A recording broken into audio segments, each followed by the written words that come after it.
Julius Robert Oppenheimer, जिनका नाम Google करने पर सबसे पहले उनका कहा भगवत गीता वाला कोट सामने आता है, now I am become death the destroyer of worlds. आज का ये वीडियो इन्हीं के बारे में। 16 जुलाई 1945 का दिन था। अमेरिकी वैज्ञानिकों का एक ग्रुप न्यू मैक्सिको में एक टेस्ट करने जा रहा था, दुनिया के पहले सफल एटॉमिक बम एक्सप्लोजन का टेस्ट। जाहिर है इसे गुप्त रूप से किया जा रहा था।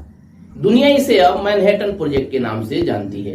इस टेस्ट में ओपेनहाइमर फिट हुए टेस्टिंग से ठीक 3 साल पहले। ओपेनहाइमर एक अमेरिकी थ्योरेटिकल फिजिसिस्ट थे, जिन्हें अमेरिकी सरकार ने 1942 में कांटेक्ट किया अपने सीक्रेट प्रोजेक्ट के लिए, जो आगे चलकर मैनहट्टन प्रोजेक्ट कहलाया। अपने इस सीक्रेट प्रोजेक्ट के जरिए अमेरिकी सरकार एटॉमिक बम डेवलप करना चाहती थी, ताकि अगर दूसरे विश्व युद्ध में उनकी स्थिति डगमगाने लगे तो उनके पास एक छुपा हुआ हथियार हो। प्रोजेक्ट के अंतर्गत अमेरिका के विभिन्न स्टेट्स में सीक्रेट लैब्स बनाई गई। इन्हीं में से एक लैब थी न्यू मैक्सिको की लॉस एलमोस लेबोरेटरी, जिसकी पूरी जिम्मेदारी ओपेनहाइमर के सुपुर्द कर दी गई। ओपेनहाइमर ने फिजिक्स की फील्ड के बेहतरीन दिमागों को एक छत के नीचे इकट्ठा किया और एटॉमिक बम डेवलप करने पर काम करना शुरू कर दिया। लॉस एलमोस लैब अपने प्रयोग में सफल रही। ये भी एक वजह है कि ओपेनहाइमर को father of the atomic bomb की संज्ञा दी जाती है। अब फिर से लौटते हैं 16 जुलाई 1945 की तारीख पर। दूसरा विश्व युद्ध अभी खत्म नहीं हुआ था। हालांकि एलाइड फोर्सेस ने यूरोप में अपनी जीत घोषित कर दी थी, लेकिन जापान ने अभी भी उनके सामने घुटने नहीं टिकाए थे।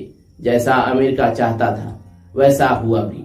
जापान ने घुटने टिका दिए, लेकिन एक बड़ी कीमत चुकाने के बाद। जब रॉबर्ट ओपेनहाइमर ने पहली बार लॉस एलमोस लैब के अंदर से आसमान में दूसरा सूरज फटते देखा, तो वो समझ गए कि दुनिया अब पहले जैसी नहीं रहने वाली। टेस्टिंग के अनुभव को याद कर उन्होंने आगे बताया कि उनके कुछ साथी सफल परीक्षण देख खुश हुए, कुछ रोने लगे। ज्यादातर के चेहरों पर खामोशी पसरी थी। उसी दौरान ओपेनहाइमर को भगवत गीता की वो लाइन याद आई थी, जिसका जिक्र हमने वीडियो की शुरुआत में किया था। ओपेनहाइमर का कथन सत्य साबित हुआ।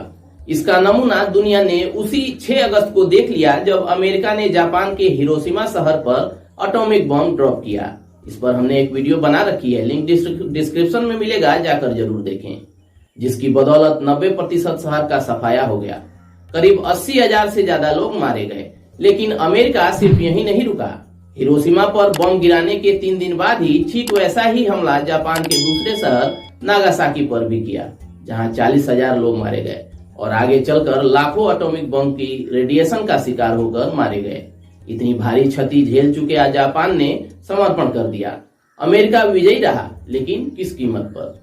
तो क्या ओपेनहाइमर को परमाणु बम बनाने वाला राक्षस समझा जाए, या वो इंसान जो अपनी भूल सुधारना चाहता था? जब जापान पर हुई भयावह त्रासदी की खबर मैनहट्टन प्रोजेक्ट के वैज्ञानिकों के पास पहुंची, तो वे खुद से सवाल करने लगे कि उन्होंने कैसे राक्षस को जन्म दे दिया।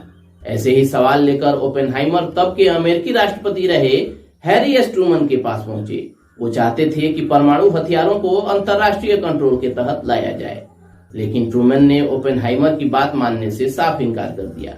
ओपेनहाइमर ने कहा कि वो इसके बारे में कुछ करना चाहते हैं, क्योंकि उन्हें लगता है कि उनके हाथ लाखों लोगों के खून से सने हैं। इस पर ट्रूमन ने जवाब दिया कि खून मेरे हाथों पर है, मुझे उसकी चिंता करने दो। इतना कहकर उन्होंने ओपेनहाइमर को धक्के मारकर अपने ऑफिस से बाहर निकाल दिया। बताया जाता है कि ओपेनहाइमर को भविष्य के गर्भ में पल रही संभावना का डर था, वो संभावना जहां परमाणु हथियारों से जंग लड़ी जाएगी। ओपेनहाइमर सुनिश्चित करना चाहते थे कि ऐसा भविष्य कभी न आए। इसलिए जब 1949 में US atomic energy commission hydrogen bomb विकसित करने की कोशिश कर रहा था, तो ओपेनहाइमर कमीशन से मिले, दरखास्त की कि कमीशन ऐसा कदम न उठाए। यहाँ बता दें कि दूसरे विश्व युद्ध के बाद परमाणु हथियारों का सारा जिम्मा मैनहट्टन प्रोजेक्ट की जगह यूएस एटॉमिक एनर्जी कमीशन के हाथों में आ चुका था। जैसा कि होना था, कमीशन ने ओपेनहाइमर की बात नहीं मानी। हाइड्रोजन बम बनाया भी और उसे 1952 में टेस्ट भी किया। इस दौरान ओपेनहाइमर लगातार सरकार के इस फैसले का विरोध कर रहे थे। काल या प्रांत कोई भी हो, सरकार के खिलाफ किए विरोध की कीमत चुकानी ही पड़ती है। ओपेनहाइमर ने भी चुकाई। उस समय में अमेरिकी सरकार कम्युनिस्ट विचारधारा को कुचलने पर तुली थी। इसलिए जिस भी इंसान का किसी कम्युनिस्ट विचारधारा रखने वाले इंसान या संस्था से कोई लिंक मिल जाता, फिर उसका जीना दुश्वार कर देती। मतलब उस समय किसी की जिंदगी बर्बाद करने का सबसे आसान तरीका था कि उसे कम्युनिस्ट डिक्लेयर कर दिया जाए।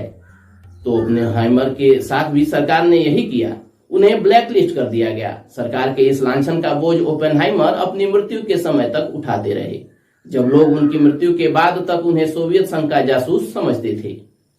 तो क्या ओपेनहाइमर वो शैतान थे जिसने इतने विनाशकारी राक्षस को जन्म दिया, या फिर वो इंसान थे जो समझ चुका था कि उसकी रचना इस दुनिया का क्या कर सकती है?